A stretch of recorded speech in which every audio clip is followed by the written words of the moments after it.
Good evening. This is Orson Welles. Tonight, the English star, Mr. Laurence Olivier, fresh from Hollywood, where he's been making Wuthering Heights, and just over from the Ethel Barrymore Theater, where he's been rehearsing with Catherine Cornell in Guthrie McClintock's new production, No Time for Comedy, joins us at Campbell Playhouse as John Geste in Beau Geste.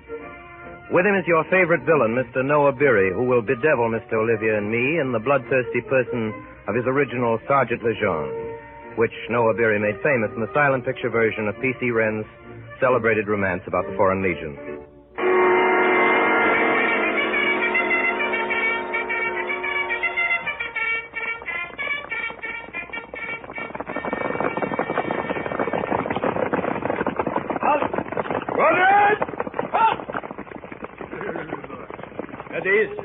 Roger!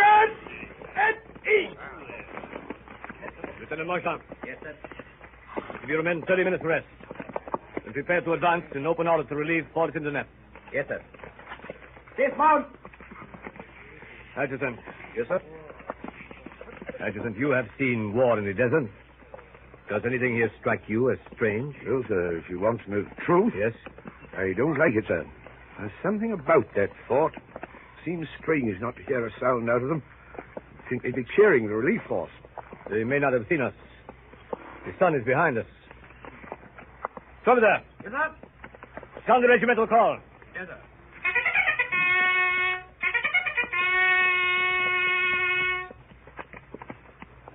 No answer. Do you think it's an Arab trap? I don't think so, sir. That's not the way the Arabs work. Courage and cruelty I've seen in them, but nothing like this. Adjutant, let me have your glasses. Here you are, sir. You see anything, sir? Flags flying. Men at their places along the wall. Rifles level. That's strange, sir. There's not an Arab in sight. Yes. When the bugle sounded, not one of them moved. Did you notice that? How about the lookout platform, sir? From that. Yes, sir. Once more, the call. Here, Adjutant. You take a look. Thank you, sir. See that man at the corner of the wall over on the right? Yes, sir. He's got a bullet hole in the middle of his forehead. He has, sir. A trickle of blood down his face. Still he stands there, propped up against the wall with the others, staring down the muzzle of his rifle. Those men are dead. Gentlemen, I'm going to ask for a volunteer to ride alone into Fort Zindernet. Step forward. It's a hard thing to ask, Major. A fort full of dead men. Any volunteers? Major. Yes, Trumpeter? I'll go, sir. Good. Get in as best you can. Once you are in, sound the call. Yes, sir. Brave man. Have you a watch with you? Yes, Major. Is that all? That is all. If I haven't heard from you within 15 minutes, I will order a charge. Yes, sir. And good luck. Thank you, sir.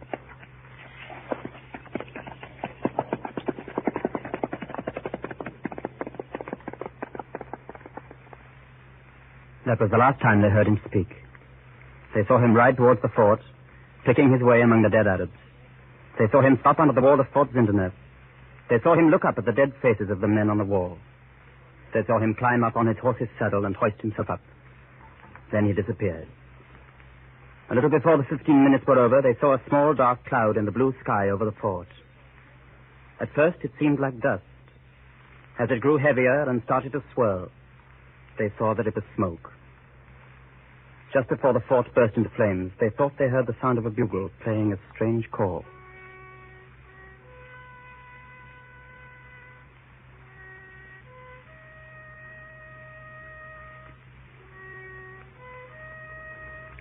That man, the trumpeter, was my brother.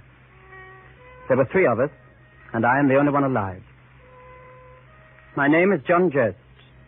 Here is our story. It begins in England at Brandon Abbas in Herefordshire. Here we were brought up by our aunt, Lady Brandon, her dead sister's 3 boys, Michael, Digby, John, and her own daughter, a little girl called Isabel. Michael was the captain, our hero and leader, Lady Brandon's favorite nephew. As a child, because of his looks, she called him Beau Geste, and the name stayed with him. Digby was the lieutenant. He was Beau's twin, smaller and a quarter of an hour younger. I was a year younger, their mascot and their obedient slave. There was a game we used to play in the lily pond at Brandon Abbas. It was called Naval Engagement. It was played with 2 toy boats, each crowded with lead soldiers and bearing 3 brass cannons loaded with buckshot. Is your ship ready, Lieutenant? Ready, Captain. Light the fuses. Ready? Go. Hey, only one of my guns are firing. Must be improper fusing. No battle. Fetch him in, John. Aye, aye, Captain. You better tuck your trousers up, John. Mind you don't lose any men overboard. I got them. Oh, What happened? I'm shot. Stop making faces and come here. Ooh. Be quiet, Isabel. Don't look at it. Let me see, John. Is the bullet inside his leg? How does it feel, John? Just like being shot. I'm going to be sick. What are you going to do with your knife, Beau? Going to cauterize the wound, Captain, and prevent it turning septic? No. Naval surgery without anesthetics. Cut out the cannonball. First, I have to sterilize the knife. Now, John, will you be gagged or chew on a bullet? I don't want to be disturbed by your beastly yells. I shan't yell, Captain. Sit on his head, Digby. No. Hold his hoof, then. Isabel, hide your eyes and keep still. Is the bullet out, Jim? Almost. Hold him still, Digby. Here it comes. Yeah. How do you feel now, John? I feel all right. I'm going to confer a new name on you for bravery. Stand up, Digby, and salute. John Geste, because you didn't cry when wounded in battle and didn't yell during a major operation of naval surgery without anesthetics, I now give you the rank and title for the rest of your life of Stout Cellar. Oh, thank you, Captain. I say, Captain, do you think we could manage a Viking's funeral? Right you are, Lieutenant. Stout Cellar, you have also earned high honor of a full-dress Viking's funeral. We can use my boat and one of my soldiers. John, you may choose the one you want to be. I'd like to be one of the new blue ones, if it's all right, Captain. Hand me one, Dig. I now solemnly name this valorous soldier the Viking Earl, John Geste.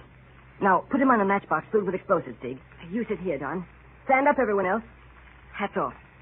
Ready, Digby? Light her. Now, shove her way out. There she goes. I can still see the Viking in the center. That's what I call a funeral. I'd give something to have one like that when my turn comes. What's more, I'll write it down in my will. None of you dirty little dogs will get anything from me unless you see it properly done. I'll give you one, Beau, whenever you like. So will I you, Dig, if you die first. Shake on it. Shake. Blow your bugle, Digby.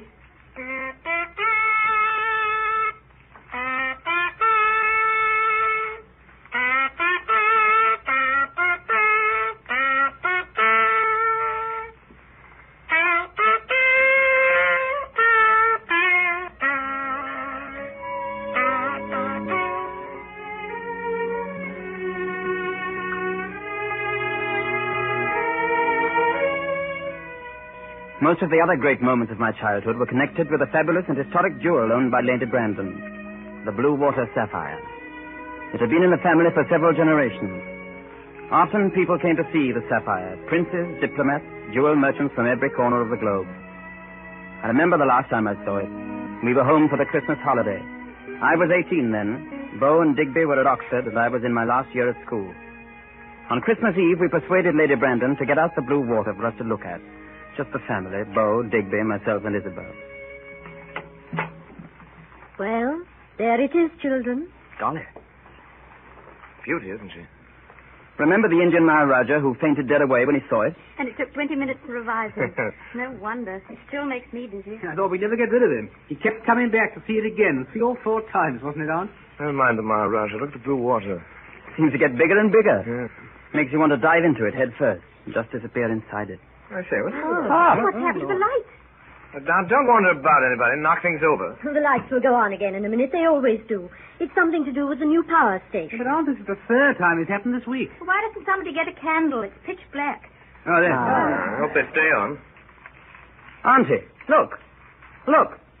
It's gone. Whoever did this, please put it back. It's not funny. Do you suppose it fell on the floor?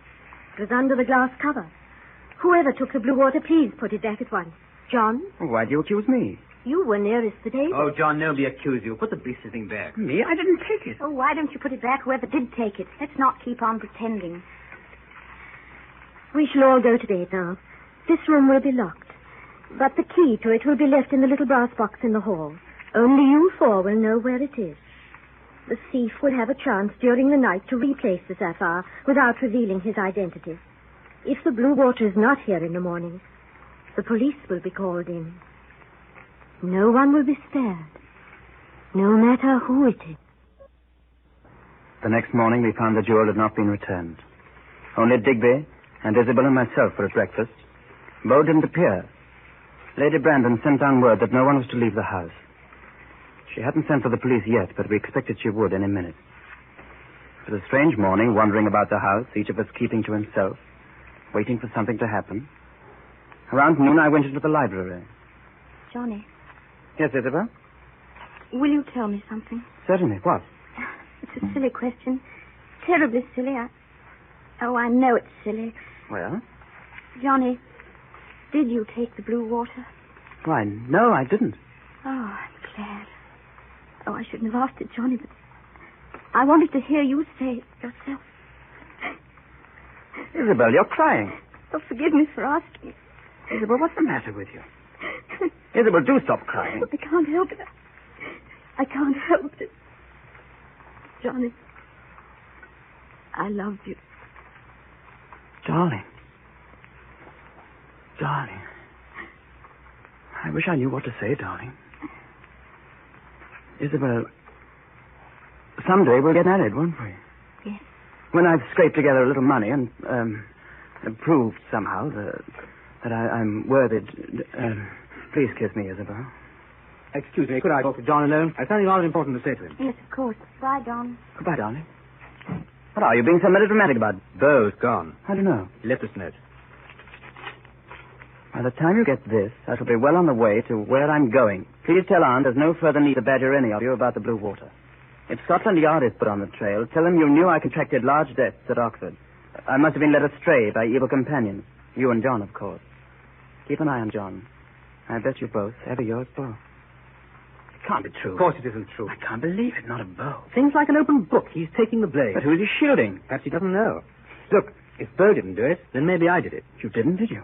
Neither did you. Or Isabel. Oh, of course not. It's ridiculous. Exactly. John, we can't let him do it. It'll break Lady Brandon's heart. You know how she adores him. What do we do? Well, nothing for the moment. I'll say nothing. I'll speak to you later. I've got an idea.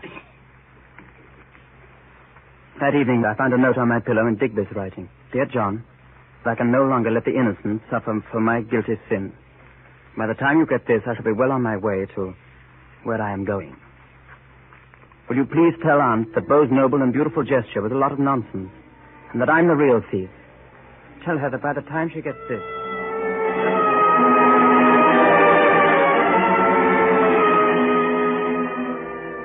I paced my room for 3 hours. Then I started to pack. As the dawn came up, I tiptoed out through the kitchen door. Through the dim morning, I walked to the station and boarded the first train.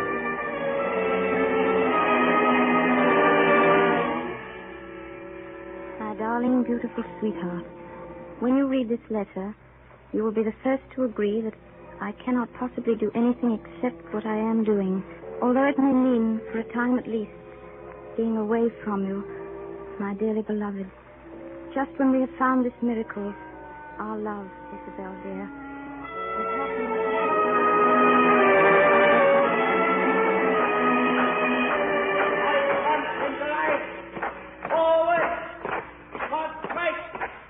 May I speak with the officer in charge, please? Yes, what do you want? Are you the recruiting officer, sir? I am. Could you tell me, sir, if any Englishman... What is this? What happens in England?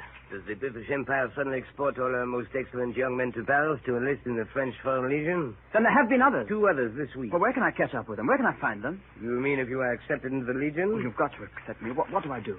Well, first the physical examination. For you, that will be easy. But you know what you're doing? Of course. Listen to me, young man. In the beginning, a volunteer enlists for 5 years. His pay is 1 sou a day.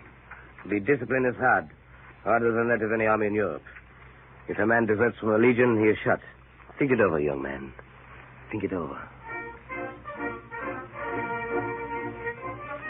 They accepted me. I signed a paper and I was a soldier of France. Name, John Smith, Foreign Legion, 103762. A week later, I was in Iran in Africa. Then on to an inland town, some 20 of us on foot.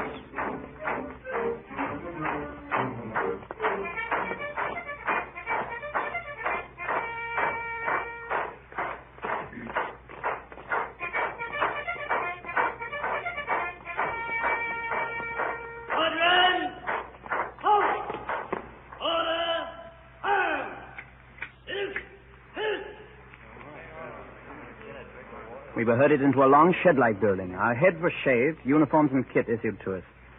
I picked up my things and went to the barrack room to which I'd been assigned. 2 men were sitting side by side on a bench, their hands in their pockets, pipes in their mouths. Well, well. Enter the third robber. Oh, Digby! How wonderful to see you. I was afraid I mightn't catch up with you. Oh, my poor, dear, idiotic, mad booby. What the devil do you think you're doing here? Fleeing from justice, Beau. What about you? Same thing. You dig? Who, me? Well, to tell you the truth, I'm fleeing from justice. Did you bring the sapphire with you, John? No, I didn't bring it with me. Careless. Did you bring it, Beau? Yes. You too, Digby? Oh, never travel without my sapphire. I suppose one of us 3 has got it. 2 of us. What are you going to do with it now? Carry it about with me. That's the old kangaroo custom. I carry about the young and their money and things in a sort of bag, in front, accessible. I keep it on me night and day. Got to kill the man before you can rob him. There we go. I'm going to line up for inspection. Inspection? I just arrived. Well, that's not too soon for John. Who? Collar Sergeant Vision. Charming man. From now on, your commanding officer. Hey, front! Right, good. Steady. Front. So, a new company of jailbirds, eh? Why couldn't you go to the prison instead of coming here to waste my time? Well, I'll make you wish you hadn't come near the Legion. I'll make you wish you were never born. Let's see what we have here. You. What's your name? Schwab. Say, sir, when you speak to me. How about you? Who are you? My name's Hank. Hank Locker. Come from Chillicothe. Any more silent insolence from you? I'll tie your wrist to your ankles and the small of your back. Okay, sir. And what's your name? Smith.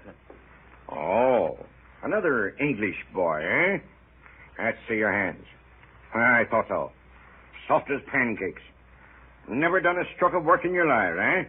Well, I'll harden those for you. I'll manicure you before I die. Sir, Silence! Open your mouth again, and I'll close it with my boot. Now then, you all may look like scum, but before I'm through with you, you'll be soldiers. Yes. I'll make soldiers out of you if I have to kill you. Now, beginning tomorrow, we'll drill and march. You hear me? Drill and march.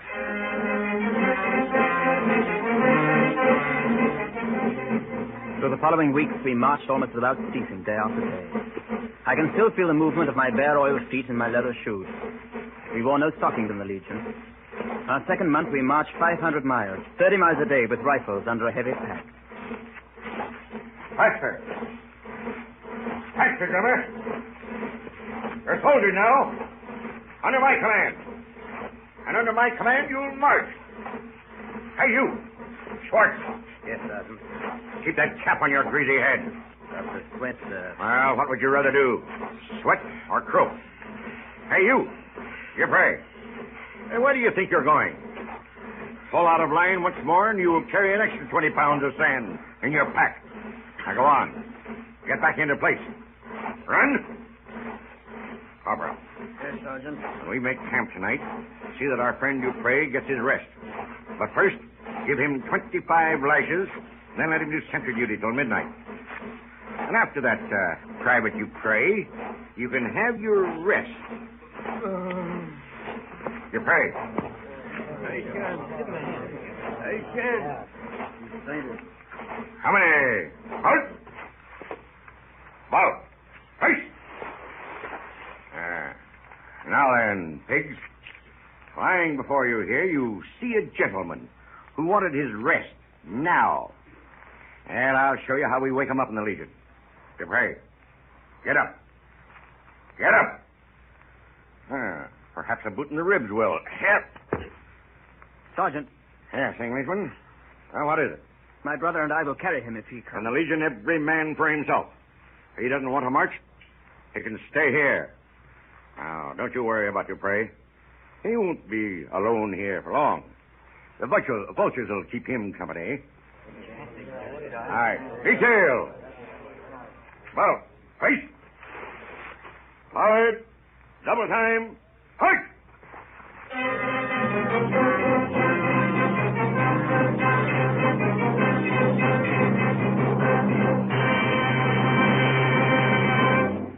You are listening to the Campbell Playhouse presentation of Beau Geste, starring Orson Welles with Laurence Olivier and Noah Beery.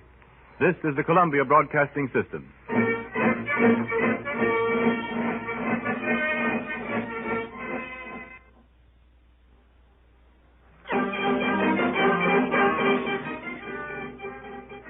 In the Legion, there were many conflicting reports as to what particular job we were being trained for. Some said a border demonstration, peaceful penetration with the bayonet. Others talked of a far-flung uprising of all the Arab nations from the Atlantic Ocean to the Persian Gulf. Meantime, we drilled and drilled, marched and marched. Then one day came bad news. We were to be separated.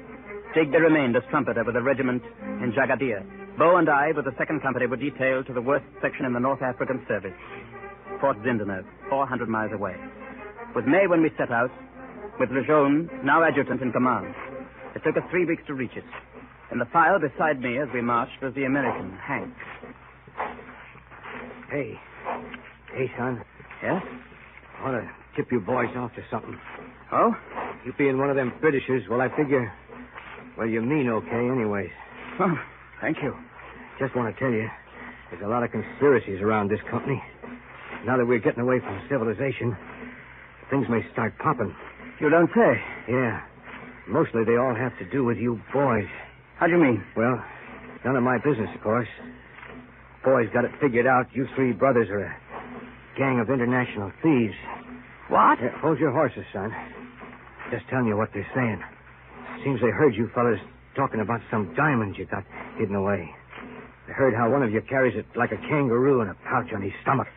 They mean to get it, even if they have to knife you for it. And in case you don't know, one of the guys that has his eye on that diamond of yours is our new adjutant, Monsieur Lejeune.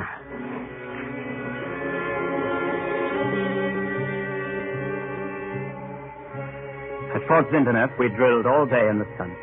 Lejeune saw to that. As for the nights, all we could do was to pretend that they were cooler than the day. The 2nd month, desert fever took us. Cockroach fever, men call it, because it crawls through the brain. Comes over a man suddenly, and he goes stark raving mad with the heat. Already 3 of the men had to be put in solitary confinement. In the bed next to my brother slept a German named Schwartz. One night, about 2 hours after lights out, my brother woke suddenly. There was a hand on his shoulder. Hey. Hey there. Hello, Schwartz. What do you want? Why aren't you asleep? I want to talk with you. Are you enjoying life here at Zindeneuf? Oh, quite. You would like a change? I like change. Would you like perhaps to see again the civilized world? You and your brother and that precious diamond of yours. I know what you're talking about. Tell me, have you ever seen a pig die? No. You will. You feeling ill? You're not funny. Soon you will see a big pig die. A sacred pig. An adjutant pig. So? And are you the butcher, Schwartz? That depends. So many wish the privilege. Would you? Are you with us? Mutiny? No. We kill a swine. I have no experience as a pork butcher. Then, must we conclude that you wish to join the animals that are to be slaughtered? It is pig or butcher. You must decide soon. You think about it. Tomorrow we must know. Understand? Yes. Remember, you must decide pig or butcher. It was noon of the next day before my brother could talk to me. He waited for me outside a canteen. Can they hear us here? No, go ahead, Beau. Be quick. Let's figure this out, John. A mutiny here at Zindeneuf. What would that mean? Suppose they succeeded. They had to escape across several hundred miles of desert. Right. Problems, starvation, thirst, the heat of the desert, maybe getting killed by Tuareg robbers. Just mutilated. Right, and left to the over-anxious vultures. Here's something else. I keep thinking of what your American friend said about the blue water. What's the main reason Schwartz and his gang want us along? I'll tell you. So that after we've helped them with a mutiny, they can do away with us in the desert and get this diamond they think we've got. I hadn't thought of that. Once more, there are those anxious vultures. Once more. Now, something else. Suppose Lejeune, another diamond lover, is smarter than the mutineers think. Suppose he has his spies. Suppose he knows of this plot. Then what? Then the mutineers play right into his hands. Exactly. That's what he's waiting for. He has every one of us shot down, helps himself to the blue water, and gets a medal in the bargain. He leaves us once more to the... We keep on ending up with those unpleasant birds. Yes. Well? What do we do? Nothing. Wait. Just wait. I'll tell Schwartz now that we're not interested, but watch him day and night. Beginning tonight, you and I better take turns sleeping. First you sleep, then I'll sleep. Then you sleep, then I'll sleep, you see?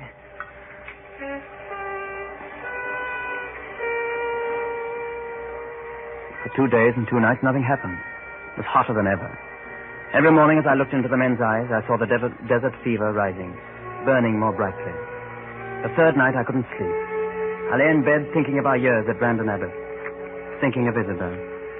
I wondered if I'd ever get back to her and England. Fever-ridden men sleep fitfully. I lay awake listening to them. Just before the dawn, I became aware of a man standing at the end of the room. He had me covered with his revolver. Get up. Quick. One sound out of you, and I'll shoot. Go on. Get up and come here. Now, then, march. Ahead of me. Go to my room.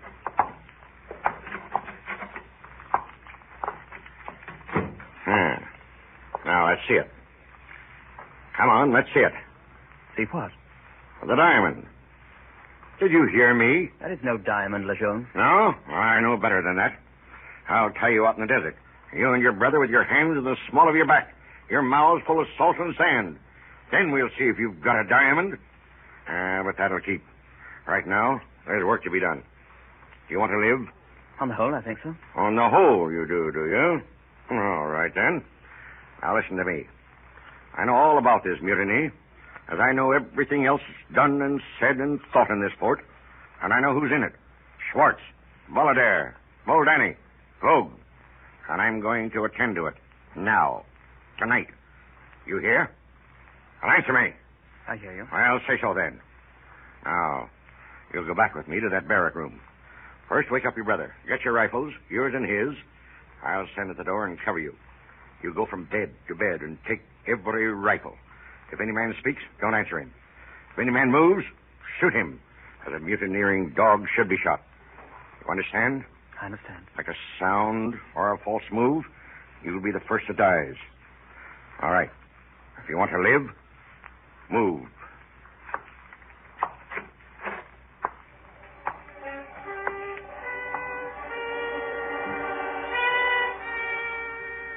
In the first glimmer of dawn, I did as he told me.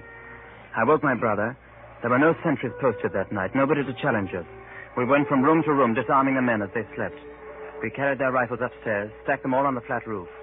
And all the time, Lejeune had us covered. All right. Put those rifles down here. Now, down in number 3, there are 8 men there. Get their guns. Bring them up here. That's the lot. And then I have got a little surprise for Mr. Schwartz and his friends when they get up this morning. Well, what are you waiting for? Go on down. Well, what's the matter with you? Can't you hear what I tell you? Adjutant. What are you staring at? Listen. All right. If that's what you want, Shut up, you fool. Listen. Do you hear it? The Arabs. You. Get back those rifles. Yes, sir. Quick. Down to the barracks room. Bugler. Bugler. Down the arms. Every man to battle position. Quick. Don't attack! All right. Emergency ammunition. 200 rounds. Above the wall. Get in two. Rapid fire. That's it. Get away.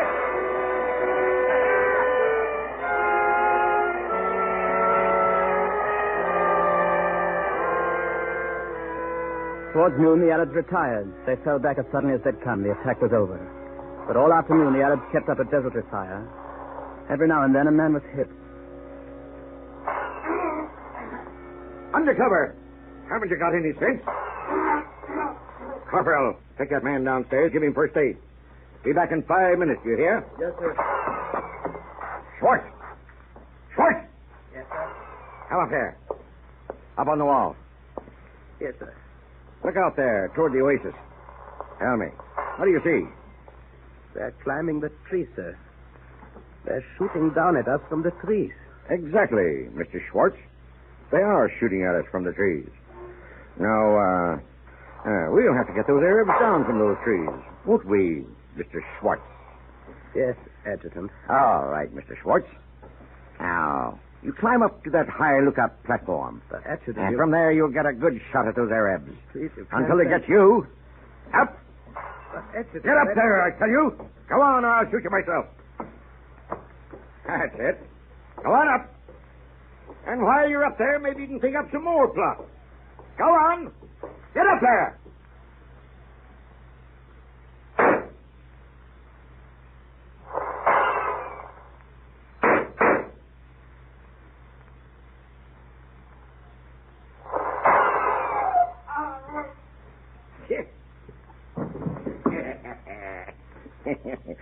Too bad.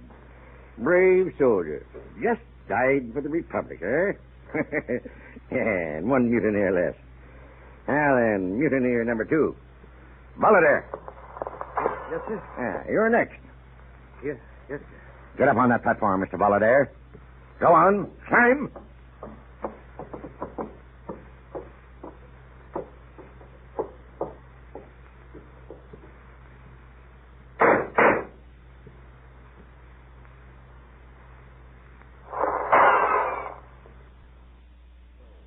Hopperell, call the roll. Dubois. Yes, sir. Smith. Yes, sir. Boldini. Bolida. Renani. Lapage. Schwartz. Jacobi. Yes. DeMeyer. Out of 98 that morning, there were 46 of us left. That was the first day. The nearest relief post was Jagadir. It would be 3 days before help could come from there. In the morning, the Arabs would attack again. If they knew our real numbers, they'd scale the walls and cut us to pieces in a minute. That night, once more, Lejeune put us to work. Here. Come up here. Help me with this. Yes, sir. I don't trust those others. Pick him up with the shoulders and the legs. But he's dead, sir. Sure. They get heavy when they're stiff, don't they, eh? Now, come on. Up the stairs with him. Sir. Onto the parapet. What are you going to do? How do you think? Put them to work, you idiots. They're no good when they're alive. Perhaps now that they're dead, they'll be of some use. Yeah. There, prop him up against the wall. Push him against the parapet. That's it. That's it now. Straight up. Eyes front. Put his cap on his head. Now, give him a rifle. That's right. Sight it. Oh! Well, friend Schwartz, now you look quite a useful soldier for a change. Come on, you two. Let's get another one. Yes, sir. Bring him up here. Fill the next embrasure with him. Rifle in his hand. Cap on his head. Yes, sir. 38 of them. One in each embrasure. Now then, tomorrow when the Arabs attack, they'll think we've got a real garrison here,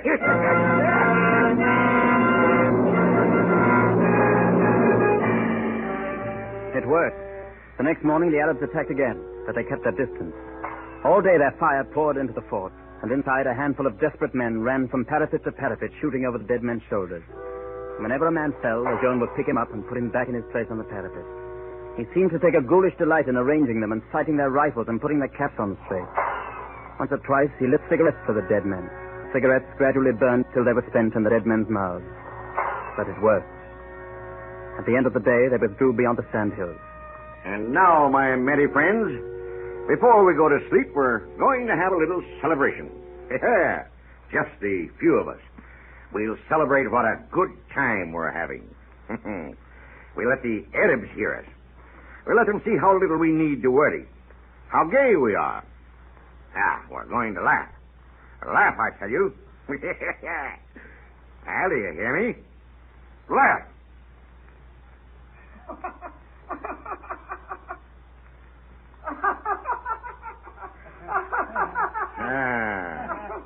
That's it. Well, come on, you. Now from left to right. Laugh. Louder, damn you. Laugh, I say. Louder.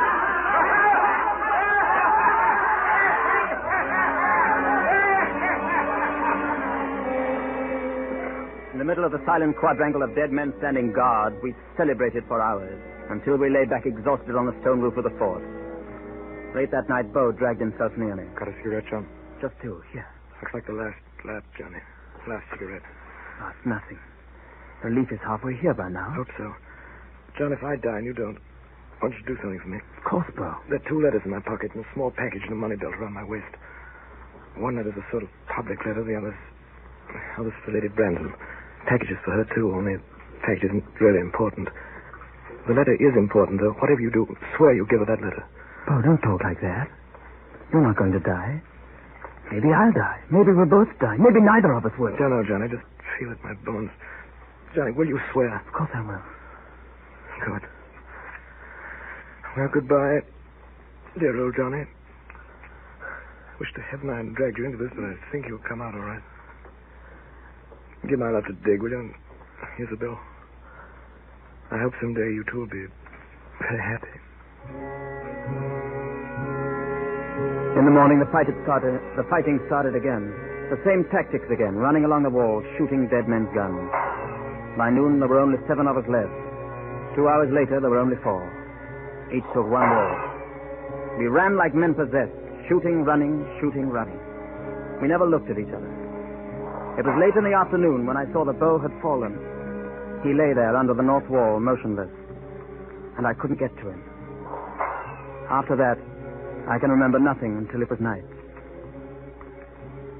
Then suddenly my brain cleared, and I saw Lejeune bending over Beau's body, fumbling at his belt. Get away from there, Lejeune! Oh, no diamond, eh? No diamond. Leave my brother's body alone. Give me that letter. Give me that packet. Stand back. Stand back there, you English swine. Give them to me, Lejeune. I'll move, and I'll shoot. Give me those letters and that packet. I said give me it. The shot went wild, but my bayonet went straight through his heart. He fell dead on his back. I sank down on the stone. Then for the first time I realized that Beau was not yet dead. It was because of him that Lejeune's shot went wild. He had reached out and seized Lejeune's foot, jerking him off balance as he pulled the trigger. Stout fella, John. Got the letters? You'll deliver them yourself, Beau. No. We 2 are the only survivors. The relief will be here soon. Listen, Johnny. I'm for it, all right. I'm bled white. Listen. I never stole anything in my life. Tell Dig I said so. Johnny, do get a letter home. Oh, wait. Look, I'll get them back. No, Johnny, now listen. Those letters, one's a confession. No need for you and Dig to carry on with the game now, and you must get the confession published. You've got nothing to confess, Beau. Don't be an ass, Johnny. It's the living we have to think about. Leave the confession where it'll be found. I'll haunt you. I'll gnaw your neck and go boo in the dark. No, don't go. Here, Johnny. Promise. Johnny. I'm going blind. John, where are you? Promise. Confession.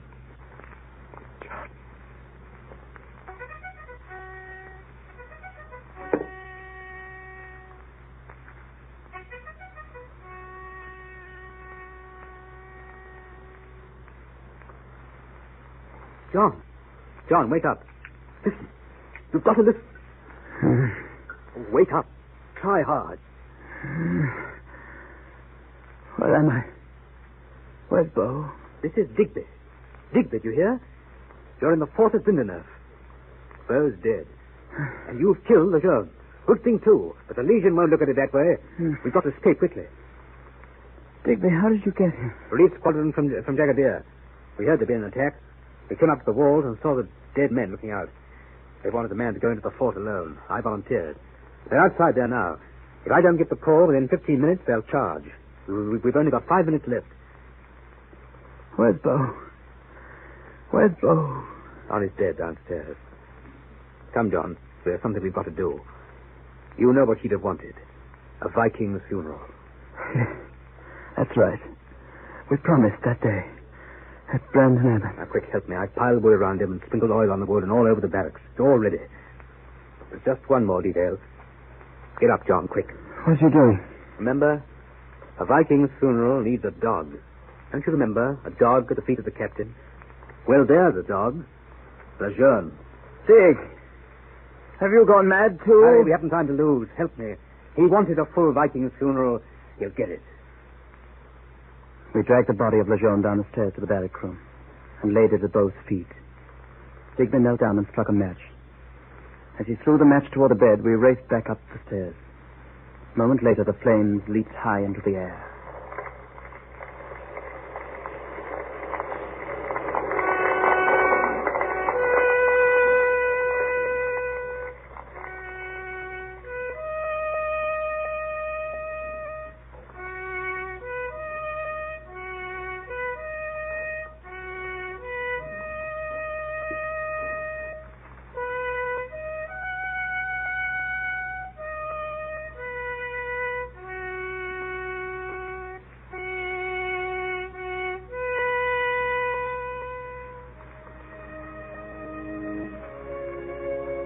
As we left the burning fort, we heard the cavalry coming up behind us.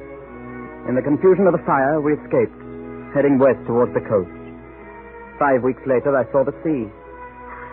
Digby was dead, shot by a stray bullet from a marauding Arab. Almost a year went by before I reached England. I fulfilled my promise to Beau. The public letter was a sort of confession, saying that he alone had stolen the blue water sapphire. That was nonsense, of course. His lie had long outlived its purpose.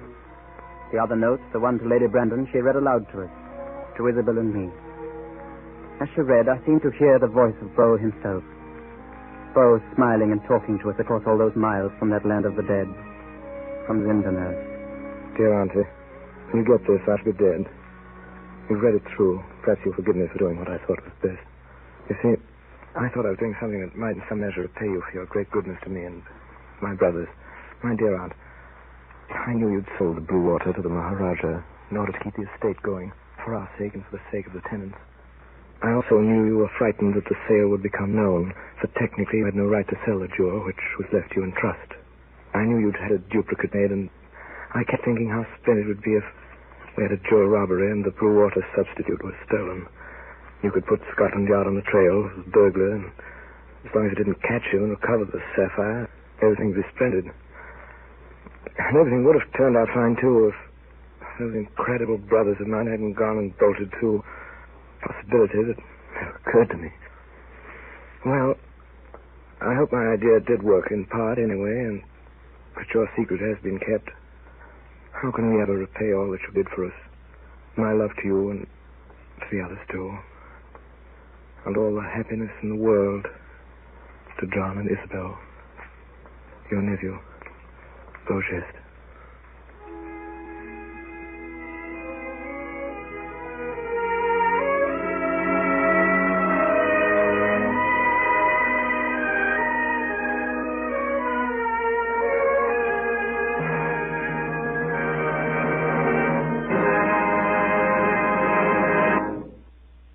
My sponsors, the makers of Campbell Soup, and all of us in the Campbell Playhouse, remain as always obediently yours.